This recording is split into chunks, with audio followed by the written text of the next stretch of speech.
Ethiopia in ancient literature.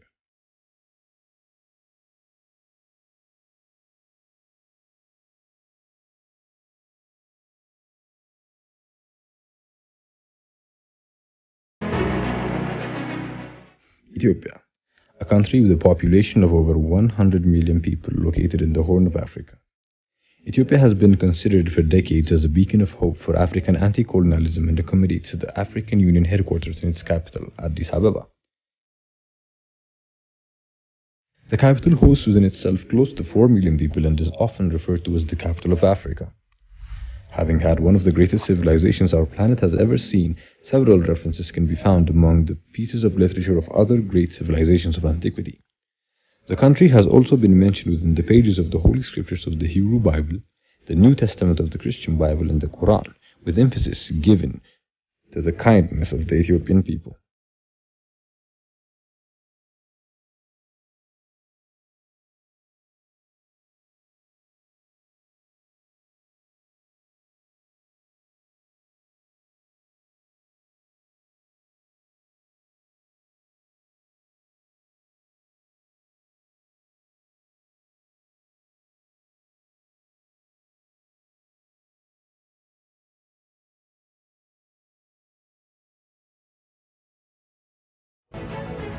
The Greeks and the Romans called them Ethiopians.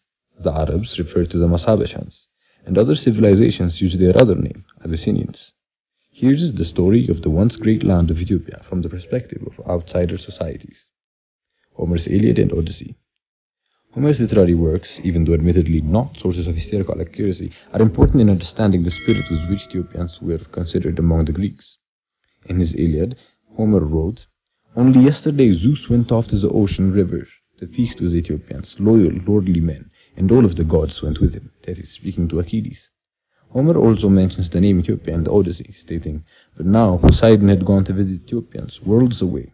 Ethiopians off at the farthest limits of mankind, a people split into two, one part where the sun god sets and one part where the sun god rises. There Poseidon went to receive an offering of bulls and rams by the hundreds.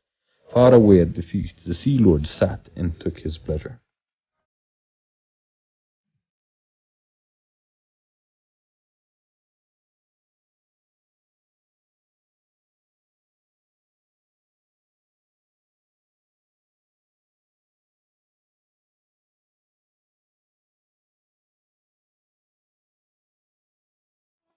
The Inns of the World, Herodes. Respectfully addressed as the father of history, the Greek historian Herodotus recorded extensively on things he deemed important to be remembered. In his book, The Inns of the World, he writes about Ethiopia, saying, "This country produces great quantities of gold, has an abundance of elephants, and all the woodland trees and Dioni. And its men are the tallest, the most handsome, and the longest lived." Once again, one can notice the respect and astonishment with which yet another Greek writer narrates his description. It is the same river that Ethiopians call Abbai and Egyptians refer to as Nile.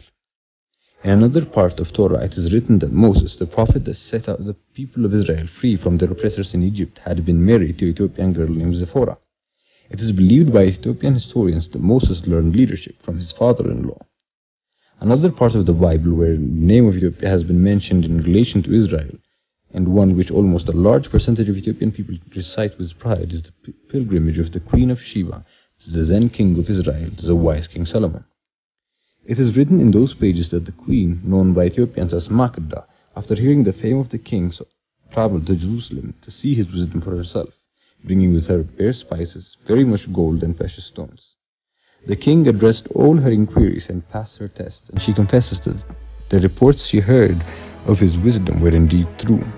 She then presents her gifts for him, and he does the same, and the queen returns to her country, according to the Bible. It is with Ethiopian people folklore and Kibra Negast, which translates to the glory of kings, that we find more into the story of Queen Sheba and King Solomon. As stated in the mentioned source, Queen Sheba was tricked into sleeping with the king, bearing his child, whom she named Minilik. The queen also introduced Judaism into Ethiopia. To this day, there are Jews among the northern parts of Ethiopia whose ancestors are believed to have entered the country from Israel with Queen Sheba.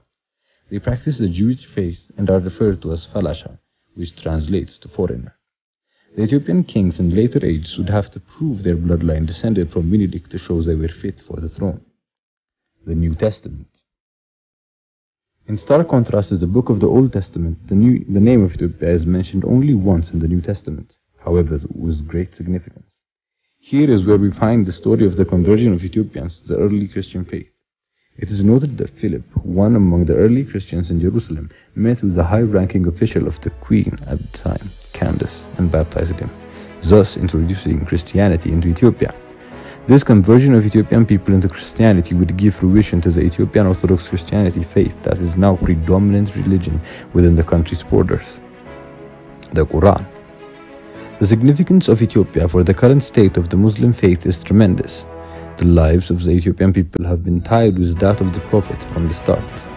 In Sahih Muslim, a collection of hadith compiled by Imam Muslim ibn al-Hajjaj al-Naisaburi is written the following. She was the mother of Usman ibn Zaid, and she was the slave girl of Afdal ibn Abdul Mati, the father of the Prophet. And she was from Abyssinia. When Amina gave birth to the Messenger of Allah after passing of his father, whom Ayman used to nurse him until he grew up, he later freed her and married to Zaid ibn Haritha. She died 5 months after the death of the Messenger of Allah. According to Sahih Muslim, the Prophet Muhammad was nursed by an Ethiopian slave as a child.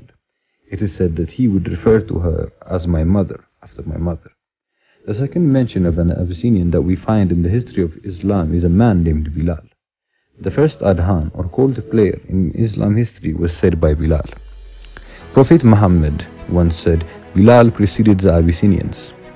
Yet another and most significant role of the Ethiopian people for the Muslim faith was in what are called the first and second hijrah, or migrations. In the 7th century, when the early followers of the Prophet Muhammad and the Muslim faith were being